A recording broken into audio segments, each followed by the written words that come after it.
가운데 사역 가운데 하나님의 속성 크게 나타나게 하시되 레위기 10장 3절 말씀대로 나타나게 하여 주옵소서. 하나님을 가까이 하는 자에게 내 거룩함을 나타내겠고 온 백성 중에 내 영광을 나타내 보여주신다고 하신 약속의 말씀이 그대로 이루어질 수 있도록 축복하시고 역사해 주옵소서. 우리의 예배를 받아 주옵소서. 예수님의 이름으로 기도합니다. 아멘. 할렐루야. 반갑습니다. 우리 서로 다 같이 인사하겠습니다. 주님이 자리에 계십니다. 다시 한번 하겠습니다. 오늘 좋은 일이 일어납니다. 아멘 하신 분들에게 이 밤에 좋은 일이 일어나게 될 줄 믿습니다. 지금 아멘 하신 분들에게 하나님의 더 큰 은혜가 임하게 될 줄 믿습니다. 신명기 27장 말씀에 보면 내 백성아 너희가 내 말에 응답하여 아멘 할지어다. 내 백성아 너희가 내 말에 화답하여 아멘 할지어다. 우리가 아멘만 잘해도 하나님께 영광을 돌리게 된다고 고린도서 1장 20절은 이렇게 말씀하고 있습니다. 하나님의 약속의 말씀 얼마든지 그리스도 안에서 예가 되니 그런즉 그런 말미암아 우리가 아멘하여 하나님께 영광을 돌리게 되느니라. 이렇듯이 하나님은 지금도 예배자들을 찾고 계세요. 우리 주님께서 사마리아 여인에 찾아가셔서 예배의 민주화를 시킨 다음에 이런 유명한 말씀을 하셨는데 요한복음 4장 23절에서 24절까지의 말씀을 보면 하나님께 참으로 예배하는 자들은 신령과 진정으로 예배할 때가 오나니 지금이 곧 그때라. 아버지께는 자기에게 예배하는 자들을 찾으시니라.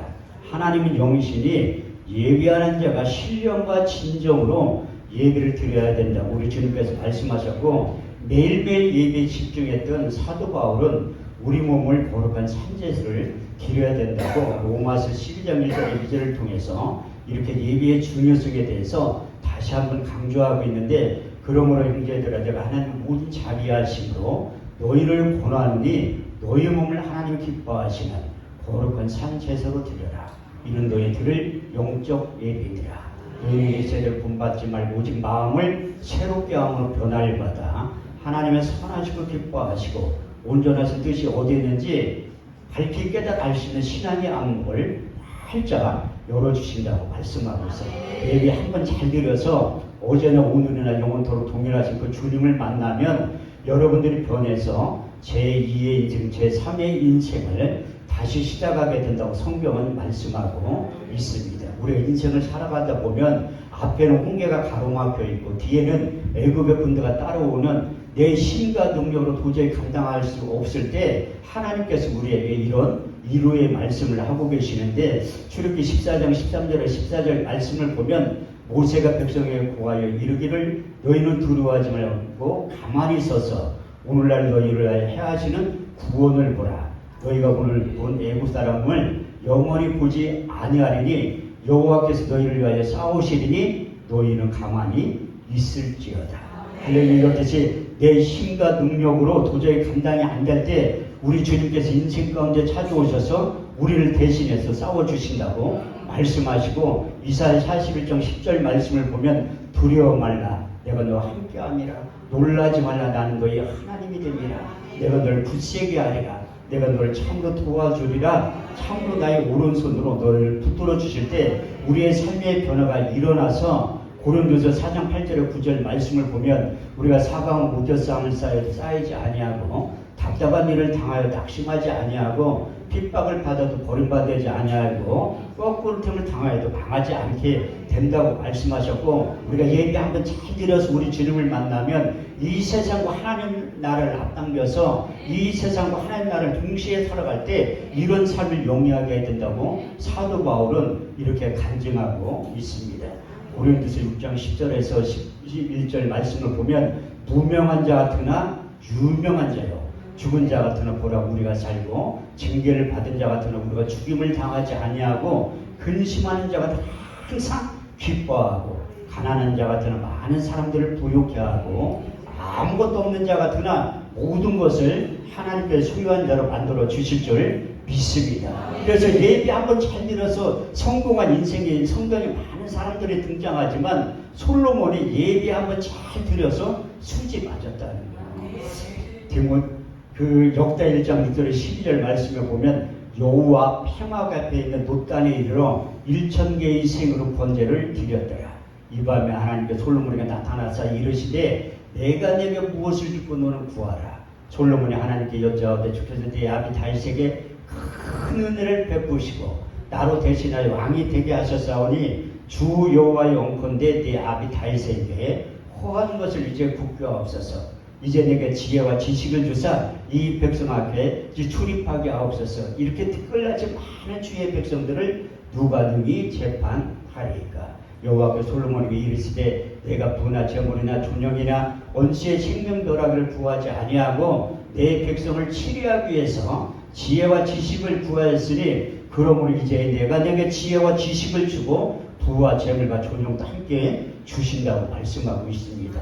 그래서 여러분들이 예배가 회복이 돼서 우리 주님과의 관계가 끊어진 관계가 회복이 되면 우리 주님께서 마태복음 6장 33절 말씀을 통해서 너희는 먼저 그의 나라와 그의 의를 구하라. 그래야 이 모든 것을 너희에게 더해 주신다고 말씀하셨고, 조용경 목사님이 이 말씀 한 절에 사로잡혀서 평생을 사용했던 요한 3서 2절 말씀을 보더라도 사랑한 자에 대해 영혼이 잘된 같이 되고 범사에 잘되고 강건하기를 내가 간구하니라. 그래서 우리가 영적인 회복이 되면 우리 주님께서 육신적인 것을 먼저 회복시키는 것이 아니라 마태복음 5장 1절에 10절에 있는 대로 8가지 영적인 복이 임하게 된다고 말씀하고 있습니다. 마태복음 5장 1절에 10절 말씀을 보면 예수께서 산에 올라가 앉으시니 제자들이 나온지라 입을 열어 가라사대 심령이 가난한 자는 복이 있나니 천국이 저희 것이며 애통한 자는 복이 있나니 저희가 위로를 받을 것이며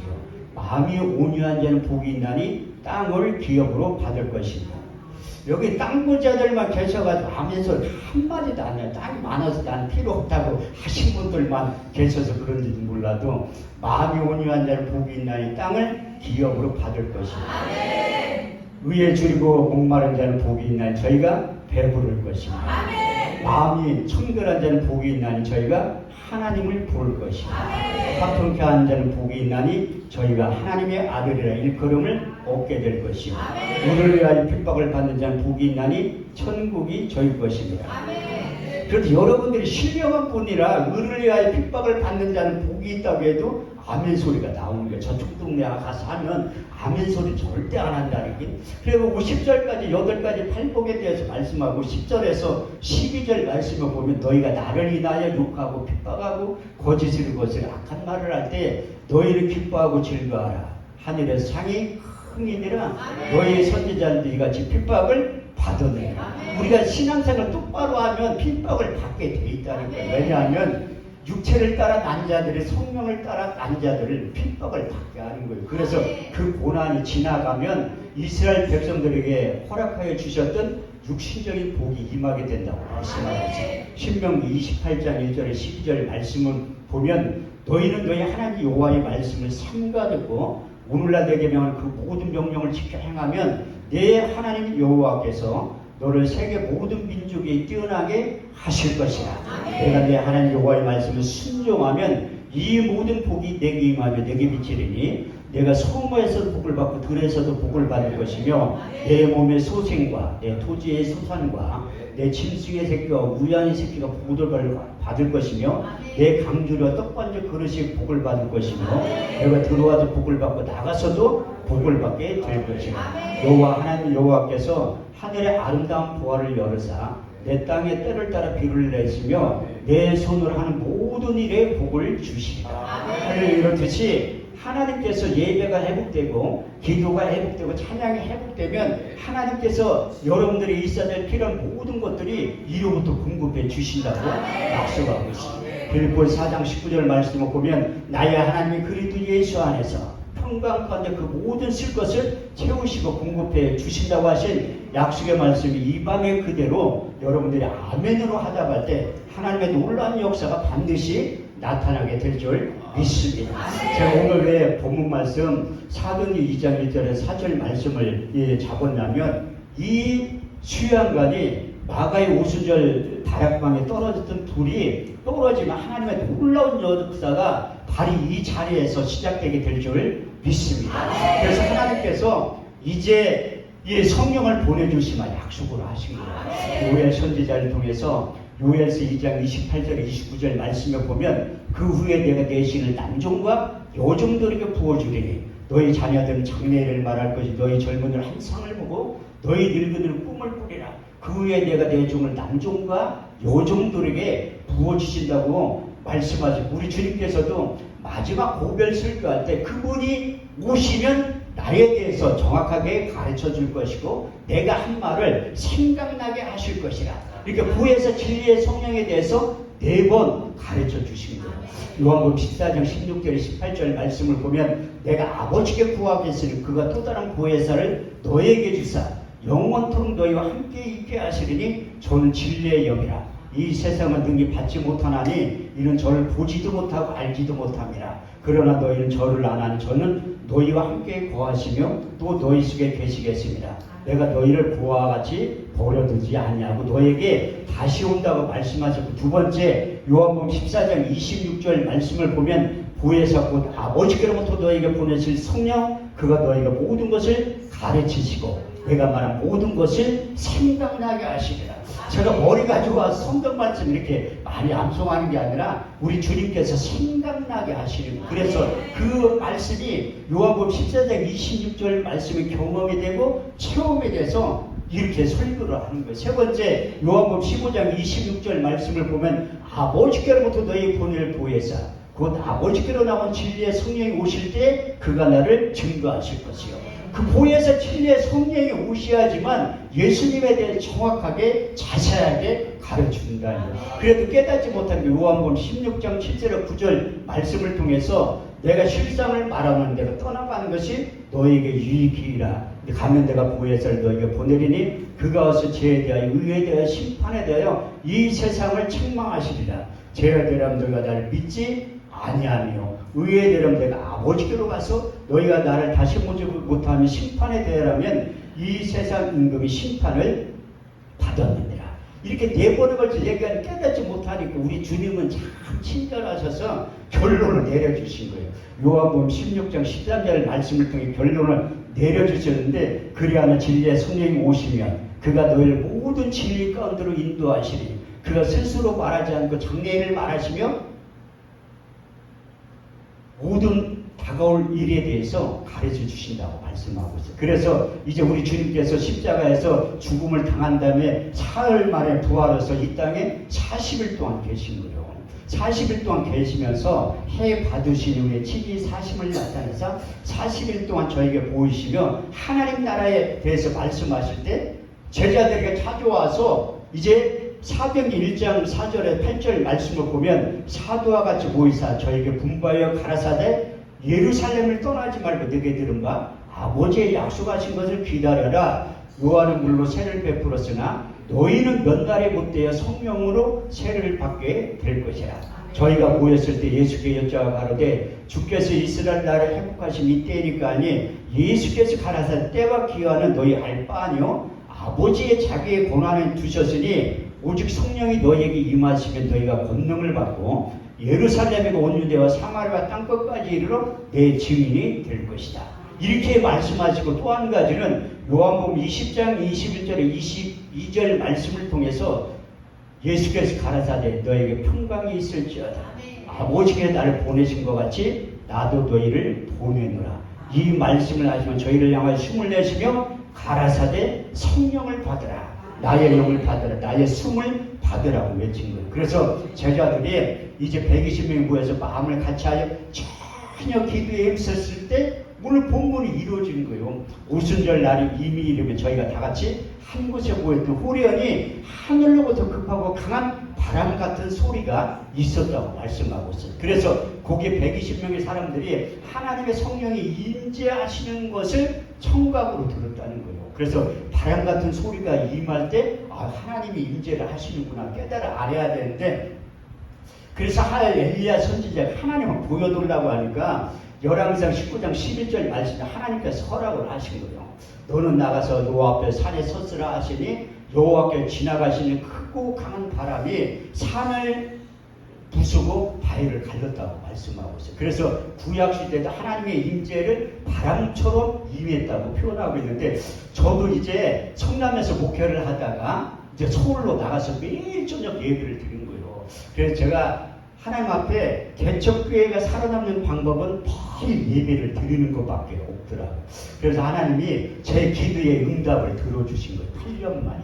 그래서 제가 개척하기 전에는 인물 되지, 실력 되지, 능력 되지, 하나님은 반드시 압구정동이나 청담동에서 교회를 개척시켜줄 줄 알았는데, 내 착각이 착각.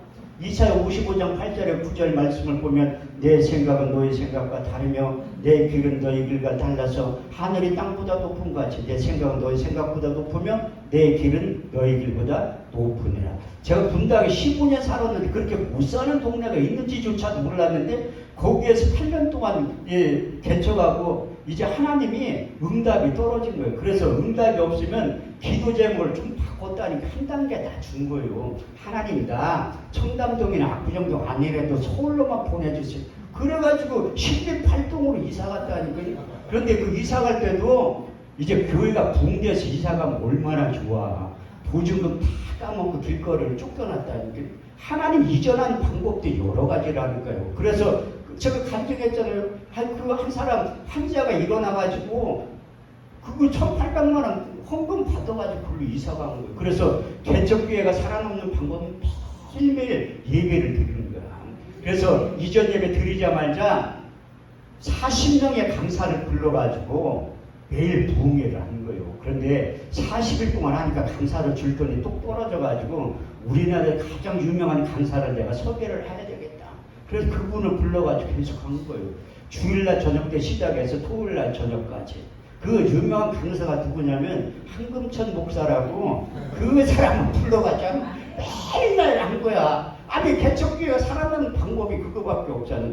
근데 인테리어 할 돈이 없어가지고 그냥 한 거야. 붕장붕장 치워놓고 맨날 예배를 드린 거야. 그런데 찬송 소리가 나니까 지나가다 사람들이 오더라고. 어떤 분이 와가지고 왜 교회 간판이 없니? 내가 플러스 얘기해서 귀에다 살짝 대고 돈이 없어서 못 알았다고. 저들 그분이 해줬다니까요. 또 어떤 분은 와 십자가가 왜 없니? 내가 그분 불러가지고 귀에다 대고 돈이 없어서 못 알았어요. 그러니까 그분이 다 해줬다니까. 여러분들이 이 수양관 안에 여러분들 보면 하나님이 여러분들이 하라고 하는 거예요. 그분들이 와서 말한 사람이 다 해줬다니까요. 그래서 매일 저녁 예배를 드리니까 어떤 여자가 찾아온 거예요. 우리 교회 딱 들어오자마자 30평이니까 얼마나 좋겠어요. 여기 반밖에 안 되지. 그래도 오자마자 쓰러진 거야. 이렇게 세워도 쓰러지고 이렇게 세워도 쓰러지고. 난 그런 사람 어디서 봤냐면 교통사고 나가 차에 탁 쳤을 때 붕 날려가지고 쓰러졌는데 형 쓰러지잖아. 그럼 계속 쓰러지는 거야. 집사람한테 나는 여자라 편히 만지기가 그렇잖아요. 계속 세워라니까 이렇게 앉아놓으면 쓰러져. 자꾸 쓰러지더라고. 그런데 그분이 쓰러져야 내가 그냥 냅둔 거예요. 집사람한테 시켜가지고 핸드폰 찾아가 남편한테 전화하라고. 근데 남편이 오더니 승질을 확 내더라. 왜 자기 와이프를 왜 그렇게 만들어놨는 거야? 나도 몰라지 그런 모습을 처음 봤으니까 내가 어떻게 알아. 나는 성경 이론인데 조금 알고 있는데 영적인 세계는 하나도 몰랐던 사람이에요. 하나님 나를 이게 말 잘할 수 있는 능력을 주긴 줬는데, 아니 능력, 성령의 나타남과 능력이 임한다고 해도 하나도 안 나타난 거예요. 고린도전서 2장 4절에 5절 말씀을 보면 내 말과 내 전도함이 지혜를 권하는 말로 하지 아니하고 다만 성령의 나타남과 능력으로 하여 너희 믿음이 사람의 지혜 하나님의 능력 가운데 있게 하였노라. 아니 의사면허는 받았는데 그런 게 형제는 그래도 이렇게 일어나기 시작하는데 그런 모습을 내가 처음 봤잖아요. 쓰러지는 걸. 그런데 그분이 남편이 와서 데리고 간 거예요. 그러니까 한참 있다 우리 교회에 왔어. 저는 절대로 이름이 뭐냐, 어디 사냐, 전화번호 한 번도 안 물어본다니까요. 왜 안 물어보냐? 얻어먹을 게 있으면 다 찾아오게 돼 있어요. 또 내가 물어본다고 오지도 않아요. 요즘 성도들은 어떤 사람들인데 내가 오라고 해서 올 것 같아. 아니 우리 성도들도 내 말 안 듣는데 남은 교회 성도가 내 말을 들을 것 같아. 그러니까 아예 얘기를 안 한다니까요. 와도. 그런데 내가 물어봐서 너무 궁금해가지고 그때 왜 쓰러졌냐고 그랬더니 그분이 하는 얘기가 십자가에 토네이도 강풍이 날라와 자기를 쓰러뜨렸다. 거짓말하지 말라고 그런 게 어딨냐. 한겨울에 에어컨도 안 틀어놨는지 모르겠다. 그랬더니 실제 그런 일들이 일어났다는 거예요. 아니 성경에 써 있잖아요. 열왕기상 19장 11절 엘리야의 하나님이 그분의 하나님이라고. 그분이 쓰러지고 나는 거예요. 그래서 야 그런 일이 실제로 있구나. 사도행전 2장 1절에서 바람 같은 소리가 임재하는 것을 내가 그때 조금 했다니까요. 그런데 또 이어서 불의 혀같이 갈라지는 것이 보여 각 사람 위에 임하였더니 이게 청각 하나님의 임재하는 걸 본 다음에 시각으로 봤다는 거예요. 시각으로. 근데 이 불하면 떠오르는 게 있잖아요. 오늘 찬양 인도할 때 나 소방차 올 줄 알았어요. 불 떨어져가지고. 그런데 안 오더라고. 옛날에 어떤 유명한 목사님이 부흥회를 할 때 믿지 않는 사람이 신고를 한 거예요. 오관성 목사님 집회할 때 한참 이렇게 성령 충만을 집회할 때 교회가 불이 붙었는 줄 알고 신고를 했대요. 실제로. 나 오늘 소방차 한 3대 올 줄 알았더니 안 오더라고. 저번에 또 한 번만 더 하면 올 것 같아요. 불하면 하나님의 임재를 뜻하는 거예요. 불이 언제 처음 등장했냐면 출애굽기 3장 2절 말씀에 보면 여호와의 사자가 떨기나무 불꽃 가운데서 나타나시니 떨기나무에 불이 붙었으나 사라지지 아니하니라. 그리고 또 언제 나타났냐면 그 출애굽기 19장 18절 말씀에 보면 시내산의 연기가 자욱하니 그 불 가운데서 여호와께서 나타나셨는. 저도 시내산 가봤는데 불 붙을 게 하나도 없다니까요. 아니 그냥 뭐 아무도 하나도 없는데 거기서 무슨 불이 붙어. 그런데 하나님의 임재를 할 때 연기가 자욱한 다음에 불이 붙었다고 성경은 말씀하고 있어요. 또 솔로몬 성전을 짓고 난 다음에 기도할 때 불이 떨어졌어요. 역대하 7장 1절에 3절 말씀을 보면 솔로몬의 기도를 맞은 불이 하늘에서부터 내려와서 그 번제물과 제물들을 사르고 여호와의 영광 여호와의 전에 가득함으로 제사장이 그 전에 들어가지 못하였고 이스라엘 자손 불이 내리는 것과 여호와의 영광이 여호와의 전에 가득한 것을 보고 박석한 땅에 엎드려 여호와께 경배하여 이르기를 선하시도다. 그 자비하신 영원히 있도다. 그래서 솔로몬이 기도할 때 불이 떨어졌는데 저도 그 말씀 붙잡고 한번에 기도해도 불이 안 떨어지더라고요. 그래서 제가 가는 데마다 이제나 저제나 소방차가 올까 한 번도 온 적이 없다는 거예요. 내가 아직까지 성령 충만하지 못한 나는 그날이 꼭 오리라 믿는 거예요. 또 불하면 떠오르는 인물이 있잖아요. 엘리야가 능력대로 그를 한 거예요. 이방 선지자 850명하고 자기 혼자 하고 3대의 선포를 한다는 거예요. 열왕기상 18장 24절 말씀을 보면 너희는 너의 신의 이름을 부르라. 나는 여호와의 이름을 부르니 이에 불로 응답하는 신 그분이 참 하나님이야. 그래서 이방 아니 한번 생각하면 요즘 말로 표현하면 무당 850명하고 환자하고 같이 이렇게 능력 대결을 펼친 거라니까. 저도 10월 달에 능력 대결을 펼칠 장소가 섭외가 된 거예요. 대전에 김대성 목사님이 아름다운 기도는 한 제가 거기 설교를 5번 갔다 왔거든요. 그래서 제가 처음 갔을 때 설교를 하는데 저는 항상 그 기도원에 가면 미리 가요. 몇 시간 전에 가서 동향을 살펴 간내순찰을 다 간 다음에 한 위에 가니까 굿당이 4개가 있어. 그건 징징징징 하더라고요. 위에서 굿하고 나는 밑에서 설교하고 그랬더니 그래 내 힘 가지고 도저히 안 돼가지고 우리 단체에서 예수 새생명 부흥협회에서 그 집회를 잡은 거예요. 우리 기도 많이 하는 목사님들하고 가가지고 부당 4개 중에서 절반을 없애버리려고 한다는 거예요. 이거 유튜브로 무당들이 들으면 항의할지는 몰라도 아유 엘리야도 그 이방 선지자들이 아무리 난리를 쳐도 불이 안 떨어지니까 크게 기도 안 해도 이렇게 기도해 응답하소서 이 한마디 하니까 불이 떨어진 거예요. 열왕기상 18장 38절 말씀에 보니 응답하소서 할 때 여호와의 불이 하늘에서부터 내려와서 그 재물들과 그 나무와 흙과 돌을 태우고 도랑물을 핥았다고 말씀하고 있어요. 그래도 제가 그 하나님의 약속의 말씀 귀신을 쫓고 그 능력들을 한 적이 제가 신학교 1학년 때 한 거예요. 나는 그때 하나님이 그 믿는 자들을 따른 표적 5가지 중에 한 가지가 나타났다는 거예요. 믿는 자들의 이런 표적이 따르니 저희가 내 이름으로 귀신을 쫓아내며 새 방울을 말하며 뱀을 집으며 무슨 독을 마실지라도 해롭하지 않으며 병든 사람에게 손을 얹은즉 나으리라. 우리 엄마가 서울에 있는 그 병원에서 못 고친다고 해가지고 대전으로 내려간 거예요. 그런데 우리 고모가 아주 유명한 무당이에요. 그러니까 무당들은 돈 냄새를 귀신같이 알아. 어떻게 그 돈을 빼가려고 구슬을 하려고 한 거예요. 그래서 내가 누나네 집으로 데려갔는데 누나한테 그런 거예요. 내가 엄포를 둔 거지. 고모가 찾아올 거 뻔하니까 이게 귀신은 부르기는 쉬워도 쫓아내기는 힘들다고 하는 거예요. 그래서 고모가 찾아오면 나한테 빨리 전화하라고 한 거예요. 그때 제가 신학교 1학년 때고. 근데 이게 엄마가 소곤소곤 해가지고 구슬 하려고 박수무당 2명하고 3명이 온 거야. 그래서 누나가 전화. 내 그때 돈으로요 택시 타고 12만 원 주고 내려갔다는 거 대전까지. 가서 보니까 그 고모하고 무당도 못 들어오게 한 거야 집에. 딱 가서 보니까 앞에 있는 나 보더니 그거 구타려고 갔다는 거 놓고 다 도망갔다는 거. 하나님다고 신학교 1학년짜리가 뭘 알아. 아무것도 모르는데 성경 말씀대로 거예요. 더러운 귀신을 쫓아낼 수 있는 능력을 그때 준 다음에 제가 아무런 그 무당들에 대한 그 뭐 두려움 뭐 그런 게 하나도 없다니. 제가 그 자연 대신방 다닐 때 하나님이 태백산에 한번 가보라고 하더라고요. 그래 청량리에서 지금 열차가 없어졌는데 12시 차를 타고 태백산 내려 택시 타고 가니까 택시 운전사가 어디 가냐 태백산 천재단 가려고 하니까 나한테 무당이냐 물어보더라고요. 그 시간에 가는 사람들은 무당밖에 없으니까 내가 그래서 새벽에 올라간 거예요. 2시간 동안 올라가서 보니까 천재단 딱 들어가니까 무당 2명이 나보고 깜짝 놀래. 나도 깜짝 놀랐다니까.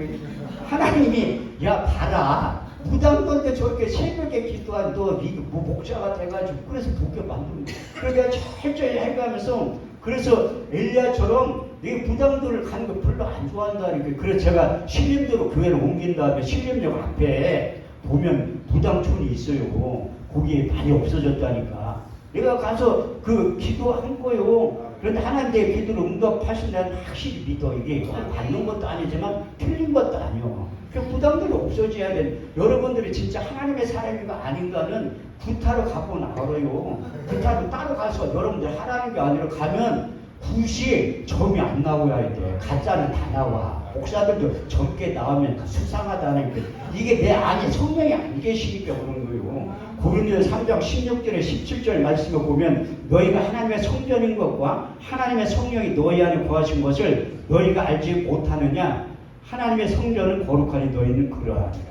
그리고 내 안에 성령께서 오셔들고 있는 분들은 무당들이 무서워서 도망간다니까요. 저는 그 신학교 1학년 때 깨달은 그 30년, 33년 전 일이라니까요, 그때가. 그런데 지금도 내가 무당들 보면 무당들의 반공갈 협박이 하나도 안 된다니까요. 그래서 거기 대전 아름다운 기도원 갈 때 내가 처음으로 거기 가니까 그 제가 사단법 민족봉화 운동본부 부흥사 연수원 그 교수로 그 강의를 하러 간다니까. 청주 연수원에 강의하러 간 거야. 가니까 이제 학생들이 은혜를 받고 내가 아름다운 기도원 그 집회하러 간다니까 따라온 거야. 그래가지고 그 무당들이 있는 거기 이제 구경시켜주고 이렇게 데려가니까 자기들은 안 간다는 거야.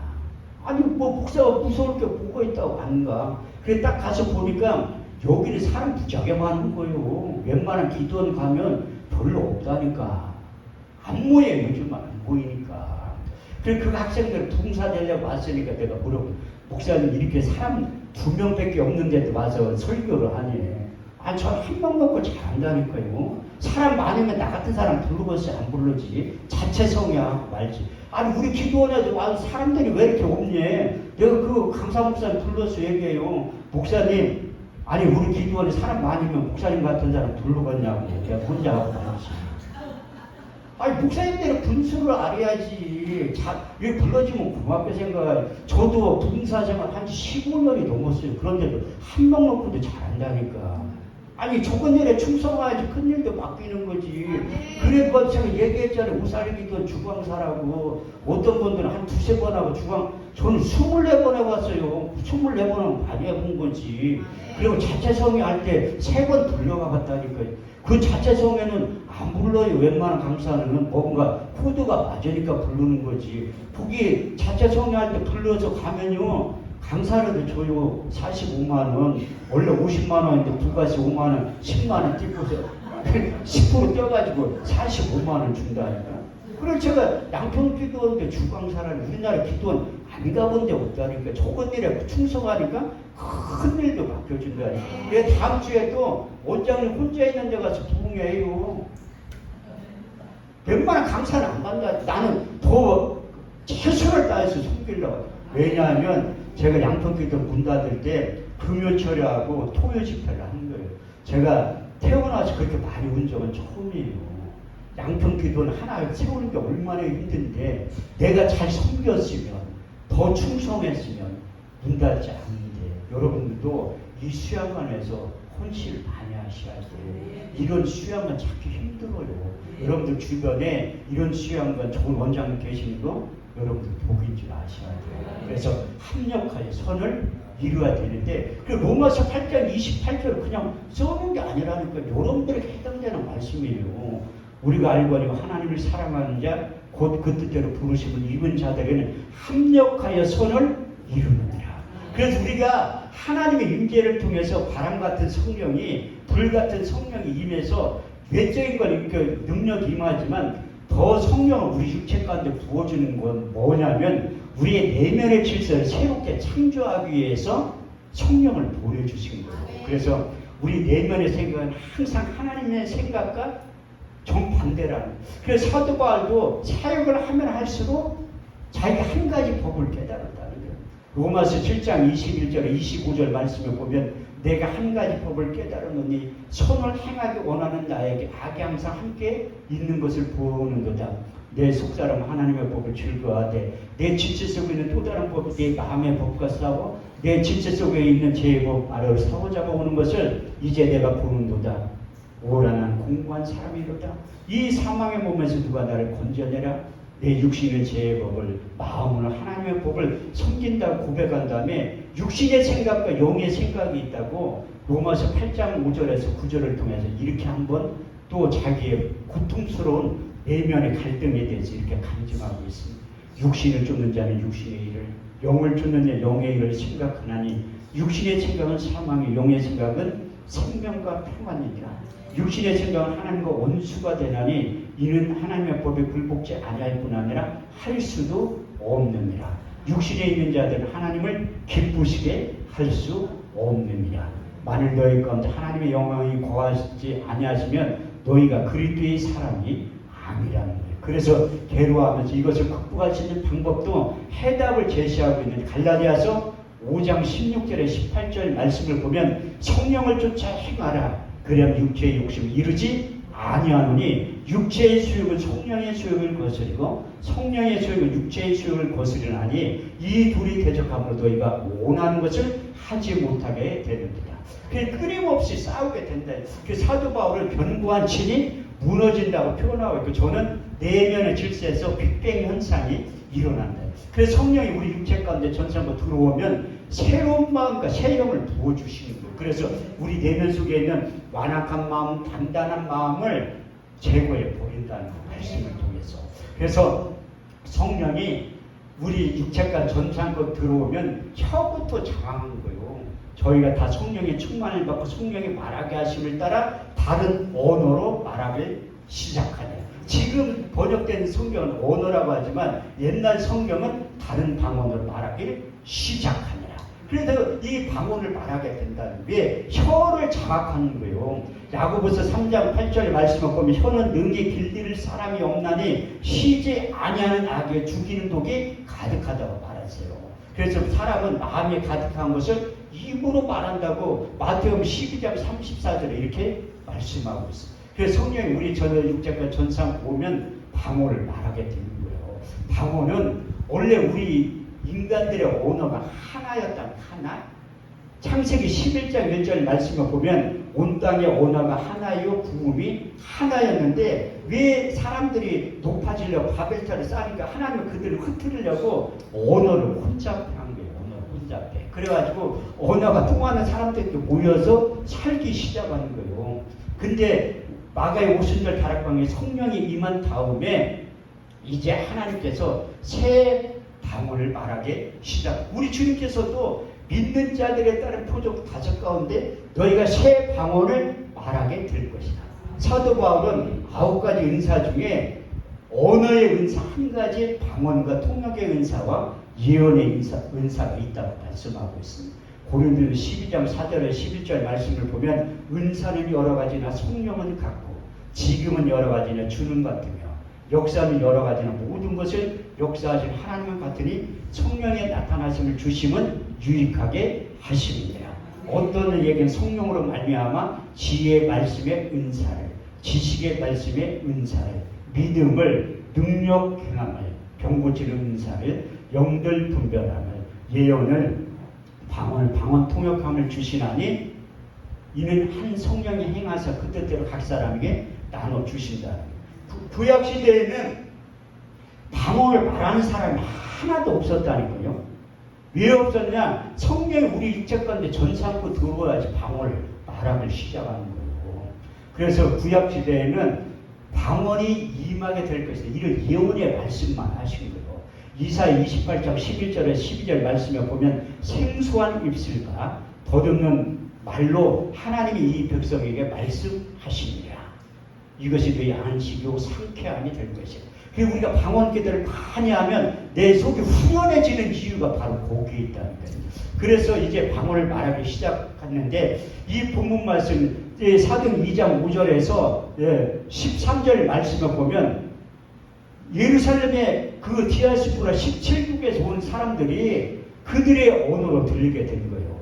오순절 날에 이미 이름에 저희가 다 같이 한 곳에 모였더니 호리원이 하늘로부터 급하고 강한 바람 같은 소리가 있어 저희 앉은 온 집에 가득하며 불에 같이 갈라지는 것이 저에게 보여 각 사람의 이마에 했더니 저희가 다 성령의 충만을 받고 성령이 말하게 하심을 따라 다른 방언으로 말하기 시작하니라. 그때 경건한 유대인들이 천하각부로 와서 예루살렘에 우구하더니 이 소리가 나면 큰 무리가 모여 소돔하여 가로되 보라 이 말하는 사람들이 다 갈릴리 사람들이 아니냐. 우리의 각 사람이 나고 방언을 듣게 되니 오지됨이죠. 우리는 다 바데인가 베델민가 엘레르가 메소포타미아 본도 아시아 부르길라 밤빌리아 애국가 및 구레네의 가까운 리비아 여러 지방에 사는 사람들과 로마로부터 나그네 유대인과 유대교에 들어온 사람들과 그레데인과 아라비아민들이라. 우리의 각 사람이 나고 방언을 하나님의 큰 일을 말함을 들었다함을 듣고 어떤 이들은 조롱하여 가로되 저희가 새 술에 취하였다 하더라. 그래도 우리 교회에서 방언 기도를 말하면 안 믿는 사람 또 믿는 사람들도 아이고 새 술에 취한 모습처럼 보인다. 아니 성경에 써있잖아요. 새 술에. 또 어떤 분들은 저한테 알아듣지도 못하는 방언 기도를 왜 하냐. 아니 성경에 써있잖아요. 고린도서 14장 2절 말씀에 보면 방언을 말하는 자 사람에게 하지 아니하고 하나님께 하나니 이는 알아듣는 자가 없고 그 영으로 비밀을 말함이로라. 아니 알아듣는 자가 없다고 성경에 써있잖아. 알아들으려면 방언 통역의 은사를 받으면 된다니까요. 그러면 그 통역이 되는데 그래서 이제 1세기에 3세기에 있는 사람들이 방언 기도를 많이 얘기하는 그 방언 기도가 하늘의 언어라는 게 사도 바울도 누구보다도 방언 기도를 많이 했어요. 고린도 14장 18절 말씀을 보면 내가 너희보다 방언을 더 많이 말함으로 하나님께 감사하더라. 그 방언 기도에서 쏘는 그 글에 예수님도 안 써놨다니까 새 방언을 말하게 될 것이다. 그 예언만 하고 승천하셨지 예수님의 제자들도 안 썼어요. 사도 바울이 성경의 방언 기도를 가장 많이 한 사람 중에 한 사람. 내가 여기서 보니까 우리 원장님이 방언 기도를 우리나라에서 한 4번째 많이 하시는 것 같아요. 그러니까 3등으로 올라갔어요. 원래 조영기 목사님이 1등 했었는데 소천하셨잖아요. 그러면 우리 원장님 4등에서 3등으로 올라갔지. 여러분들이 이제 5등, 6등, 7등 해야 돼. 왜? 방언 기도를 많이 해야 돼요. 그러면 하나님의 놀라운 역사. 우리가 방언 기도를 왜 많이 해야 되냐면 우리의 속사람을 강건하게 한다. 고린도 14장 4절 말씀을 보면 방언을 말하는 자는 자기의 덕을 세우고 덕이 뭐냐면 헬라 원문에 보면 오이쿠 도메오 자기 안에서 속사람의 집을 건축한다고 말씀합니다. 그래서 우리가 방언 기도를 많이 하면 우리 속사람이 강건해져서 에베소 4장 13절 14절 말씀대로 되는 거예요. 우리가 하나님의 아들을 믿는 것과 아는 일에 하나가 되어 온전한 사람으로 그릇에 장사한 분량이 충분한 데까지 이르르니 이제부터 우리가 어린아이가 되지 아니하여 사람의 개술과 간사한 유혹에 빠져 온갖 교훈과 풍조에 밀려 요동치 않게 되는 거예요. 방언 기도를 많이 하면. 근데 이제 마음으로 하는 기도하는 사람들은 내 영은 열매를 맺지 못하는 거예요. 사도 바울이 마음으로 하는 기도가 있고 영으로 하는 기도가 있다고 고린도서 14장 13절 14절 말씀에 정확하게 기록하고 있다. 내가 만일 방언으로 기도하면 내 영이 기도하거니와 내 마음의 열매를 맺지 못하느냐. 그러면 우리가 어떻게 알고 내가 마음으로 기도하고 영으로 기도하고 내가 마음으로 찬송하고 영으로 찬송하라는 거예요. 그래서 이제 방언 기도를 많이 하면 내 영에 유익이 있는 거고 마음으로 하는 것은 바울이 한 말이야 하면 내 영하고는 그렇게 열매가 없다는 거예요. 그래서 방언으로 말하는 사람들하고 마음으로 하는 기도하는 사람들은 틀리다. 제가 그래도 그 성남에서 이전할 때 헌금 1,800만 원 받을 때 하나님이 생각나서 신방을 갔다고 얘기를 했잖아요. 이거 안 들은 분 있으니까 또 리바이벌을 왜 1,800만 어떻게 받았나. 내가 그래도 의대 출신이라는 거예요. 그러니까 머리가 좋아. 내가 의사 옆에 가서 심리에 가서 설교하면 내가 의대 나왔다 하니까 자꾸 물어봐. 학교 어디 나왔냐고. 뭐 서울대 나왔냐 연세대 고려. 아니야 그것도 훨씬 좋은 의대 출신이라고 하니까 자꾸 어디 나왔냐고 물어봐. 아니 나는 사람이 만든 의대 출신이 아니라 예수님이 만든 천국병원 의대 출신이라니까요. 그래서 이제 성남에서 하나님 개척시켜준 데는 이유가 있다. 요즘은 실비보험이 우상이야. 하나님 권위 위에 있어요. 실비보험이. 들은 사람들은 기도 안 해. 병원부터 갔다 오지. 그러니까 내가 청담동이나 압구정동에서 교회를 개척했으면 그 부자 동네에서 기도받으러 오겠어요? 부자의 동네에 세 사람 숨고온게 크게 간판을 걸어놓고 오지. 그게 브랜드의 힘이에요. 조용히 목사님의 능력이지 나 같은 사람이 무슨 능력이 있어. 병원 갈 돈 없으니까 와 빚는 거 아니까. 그래가지고 아침 와서 기도하면 저녁 때 죽었다고 연락 와. 아니 너무나 괴로운 거요. 성경에 써있잖아. 병든 사람은 손을 얹은즉 나으리라. 그런데 저희 사역가인데 병든 사람은 손을 얹은즉 죽으리라.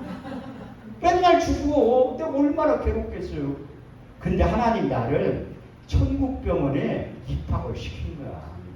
우리 교회 앞에 할머니가 오는 거야. 신부전증 환자가. 신부전증 환자가 와가지고 내가 안수하면 죽을 것 같아가지고 안수를 못하겠네. 왜 안수만 하면 아침에 저녁하면 했는데 저녁 때 죽었다고 연락. 저 사람 많이 죽였어요. 그런데 한 번도 고소를 안 당했다니. 요즘은 환자들 오면 멀리 떨어져서 기도해. 죽을 게니 믿음이 막 떨어져. 근데 그 할머니가 와가지고 내 안수하면 죽을 것 같아가지고 그 병원 어디로 가면 투석 어디로 가면 개포동으로 간대. 그러면 새벽 예배 끝나면 모셔다 드릴게. 아니 목사님 바쁜데 어떻게 자기를 태워다 주네. 하나도 안 바쁘다고 신방을 가고 싶어도 갈 데가 있어야지. 신방 받을 사람 우리 집사람은 딸밖에 없는데. 그래서 모셔다 드린 거요. 그래서 초라한 내 모습을 본 거야. 난 순복음교회 목사의 자존감이 있다는 거예요. 그런데 병든 사람을 손을 얹은 즉 낫는다고 했는데 내 사역과 죽으니까 내가 출애굽기 15장 26절을 말씀을 고등학교 때 암송했던 말씀인데 너희는 너희 하나님 여호와의 말씀을 청중하고 나의 복에 의를 행하면 내 계명에 귀를 기울이고 내 모든 규례를 행하면 내가 애굽 사람들에 대한 질병이 하나로 내리지 아니하리니 나는 너희를 치료하는 여호와 하나님이라. 다른 건 보여야 죽는데 너무 그래서 성경을 새롭게 읽기 시작한 거예요. 마태복음 읽다 보니까 마태복음 4장 23절 24절 말씀에 보니까 예수께서 온 갈릴리에 두루 다녀 저희 회당에서 천국 복음을 전파해서 백성 중에 모든 병과 모든 약한 고치셨으니 그의 소문이 온 지라에 퍼진지라. 백성들이 모든 앓는 자, 곧 각색병과 고통에 걸린 자, 귀신 들린 자, 간질하는 자 대부분 다 고치셨다. 예수님 다 고친 거예요. 또 8장에 보니까 17절에 18절 말씀을 보니까 예수께서 말씀으로 더러운 귀신을 쫓아내며 모든 병과 모든 약한 고치셨으니 이는 선지자 이사야로 하신 말씀에 우리의 연약한 것을 친히 담당하시고 병을 짊어지셨다함을 이루려 하심이니라. 그 이사야 선지자가 이사야 53장 1절에서 5절 말씀에 기록했잖아요. 우리의 전한 것을 누가 믿었냐? 여호와의 팔이 네게 나타나느냐. 그는 주 앞에서 자라나기를 연한 순 같고 마른 땅을 난 줄기 같아서 곤 모양도 없고 풍채도 없어져 우리의 보기에 흠모할 만한 아름다운 것이 없도다. 그는 멸시를 받아 사람에게 실어버림 바 되었으며 간구를 많이 겪었으며 질구를 아는 자라. 마치 얼굴 가리우고 사람을 바라보지 않음을 받는 자 같아서 멸시를 당하였고 우리도 그렇게 여기지 아니하였도다. 그는 실로 우리의 질구를 지고 우리의 슬픔을 당하였거늘 우리는 생각하기를 그는 징벌을 받아 하나님께 맞으며 고난을 당한다 하였노라. 그가 찔림은 우리의 허물을 인하며 그가 상하면 우리의 죄악을 인함이라. 그가 징계를 받는 것 통하는 그가 채찍에 맞음으로 너희가 나음을 입었도다. 할렐루야. 그렇듯이 우리 주님께 채찍에 맞음으로 너희가 나음을 입었다는 거예요. 그래서 6개월 동안 모셨다면서 성령을 일독을 한 거예요. 잠언 4장 20절에서 22절 말씀을 보니까 하나님의 말씀이 약이라는 거예요. 또 내 아들아 내 말에 주의하며 내가 이르는 것에 내 귀를 기울이라. 너는 그것을 내 눈에서 떠나지 말며 내 마음속에 지켜라. 그것을 얻는 자의 생명이 되며 온 육체의 건강이 됨이니라.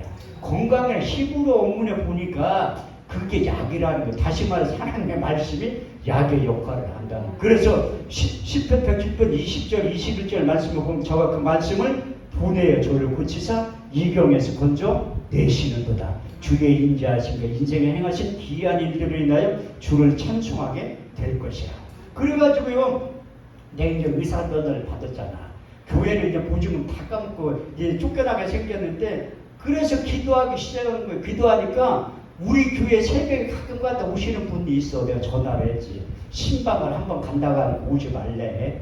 연세 드신 분들 눈치가 500달이야. 개척교회 목사가 자기 성도도 아닌데 신방 간다가 뻔하지. 이거 나는 신방가 돈 얘기해본 적 한 번도 없어요. 충성할 기회를 드린다고 하지 돈 얘기하면 싫어한다니까. 그래서 돈 얘기 안 해요. 그래서 내가 잘하는 거 있지. 예배부터 드리자고. 저는 예배에 대해서 이게 하나님의 역사를 많이 본 목사 중에 한 사람이에요. 출애굽기 20장 24절 말씀을 보면 내게 도단을 쌓고 그 위에 너희 양과 서로 너희 본자 화목제를 드려라. 물은 내 이름을 기념하는 것에 내가 강림하여 복을 주리라. 그래서 이제 앉혀놓고 예배를 드린 거예요. 권사님이 나 가니까 쳐다도 안 봐. 오지 말라고 했는데 왔다고. 이게 목사가요, 이게 돈이 없으면 믿음이라도 있어야 돼. 믿음 없으면 깡다구라도 있어야 돼. 그래 자체가 일단 예배를 드려야 된다. 그리고 앉혀서 1시간 동안 교회가 세워질 당위성에 대해서 얘기를 하는 거예요. 근데 하나님 급하면 빨리 고친다니까요. 그분이 통증 클리닉에 다녔는데 병명이 없다는 거야. 현대의학을 못 고치. 그러면 이제 하나님 일할 때가 된 거지. 창세기 22장 14절 말씀이 괜히 쏘는 게 아니라는 거예요. 아브라함이 그 땅의 이름을 여호와이를 하였으면 오늘날까지 사람들이 이르기를 여호와의 산에서 준비되리라. 그분이 설교가 딱 끝나면 무릎을 꿇더니 기도를 해둘래. 그래서 얼른 기도했지. 그랬더니 통증이 씻은듯이 없어졌다니까. 씻은듯이. 그게 왜 통증이 씻은듯이 없냐면 그 통증이 이사야 53장 4절 말씀을 보면 슬픔이 히브리 원문에 보면 통증이라는 거예요. 질병으로 오는 그 통증이 우리 주님의 채찍에 맞음으로 너희가 나음을 입게 된다. 그분이 깨끗하게 나음을 입으니까 그게 안방에 들어간 거요. 그 자기 아들이 그 식물인가 아니라 산소 호흡기를 꽂고 있어요. 내가 쓰러진 지 얼마 됐냐니까 3년 됐대. 내가 의사 면허를 갖고 미리 막 주는 거야. 엊그저께 쓰러졌는데 일어나가 날갔대. 근데 기도를 해보려. 왜? 영적인 세계를 받은 자가 모르는 거예요. 그 권사님이 나섰으니까 그분의 믿음으로 기도하면 받겠다는 생각이 드는 거예요. 그래서 저 안방을 가서 내가 산소호흡기 꽂고 있는데 믿음이 막 주는 거야. 그래서 기도해도 난 해야지. 20분 기도하니까 할 말이 없어. 치유해간 성경 구절을 다 끄집어내가지고 미천 딸려가지고 할 말이 없더라고. 에라 모르겠다. 이제 방언으로 기도해. 전 방언 기도의 능력을 믿잖아요. 방언을 말하는 사람에게 하지 않아요. 하나님께 하나님 이는 그 영으로 비밀을 말하니라. 그래서 방언 기도 한 30분 하면 이렇게 쳐다봤지. 일어나나 안 일어나나. 일어날 리가 없지. 내가 믿음이 없는데 계속 가서 하니까 내 육의 신비에 새겨진 두 가지의 말씀이 있어요. 마태복음 19장 26절. 사람은 할 수 없을 때 하나님은 다 하실 수 있느니라. 또 하나는 10편 30편 2절 말씀인데 여호와 내 하나님이여 내가 여호와께 부르짖으며 내 병을 고치셨나이다. 그 부부가 쓰러졌어요. 왜 쓰러졌을까요? 그 환자가 일어났다니까요. 여러분들이 별로 안 놀래요. 우리 원장님이 하도 식물인간을 많이 고치는 걸 봤기 때문에 저에게 최초의 사건이라니까. 내가 왜 이 간증을 하냐면 이 방언 기도에 대해서 유익성에 대해서 내가 얘기를 하려고 하는 거예요. 그래서 이제 방언을 말하는 사람들이 3세기가 지나니까 없어졌어. 방언 기도도 안 해. 그렇게 성령 하나님 인격적인 하나님이라 환영하고 인정하고 모셔드려야 찾아오는데 안 하니까 이게 소멸돼서 더 없는 거예요. 그래서 18세기 말에 찰스 파함 목사님, 감리교 목사님이 그때나 지금이나 개척교회는 참 힘들었던 것 같아요. 찰스 파함 목사님이 개척을 했는데 그게 부흥이 안 되니까 나처럼 착각 속에 사는 거야. 그래서 벼룩시장에 이제 강구를 대는 거야. 자기가 성경 공부를 가르쳐 줄 테니까 이제 학생들을 모집한 거야. 그런데 그분은 믿음으로 한 몇백 명 올 줄 알았더니 딴랑 40명 온 거야. 40명. 자기가 목회가 안 되고 부흥이 안 되니까 기본기로 돌아가는 거예요. 사도행전 6장 4절 말씀을 보면 예루살렘 교회에 문제가 있으니까 사도들이 치안 액션이 우리는 기도하는 것과 말씀 전하는 데 전무하리라. 그 기본기로 돌아가는 거예요. 디모데전서 4장 5절 말씀을 보더라도 기도와 말씀으로 거룩해진다고 말씀하고 있어요. 그 찰스 파함 목사님이 사도행전을 이제 철저히 집중해서 읽기 시작합니다. 이 성경도 자세히 얘기해야 된다. 그래서 이사 34장 16절 말씀을 보면 너희는 여호와의 책을 자세히 읽어보라. 이것이 하나도 빠진 것이 없고 짝이 없는 것이 없으니 이는 여호와의 일을 명하시 그의 신이 이것들을 모으셨다고 말씀하고 있습니다. 그래서 사도행전을 1장부터 28장까지 계속 읽은 거예요. 저도 신학교 가서 이제 두 학기 강의한 적이 있는데 사도행전 이게 전문가라 강의를 잘하거든요. 그런데 학생들한테 한 학기 동안 숙제를 내준 거예요. 30분 읽으라고. 그런데 어떤 애들은 한 번도 안 읽어.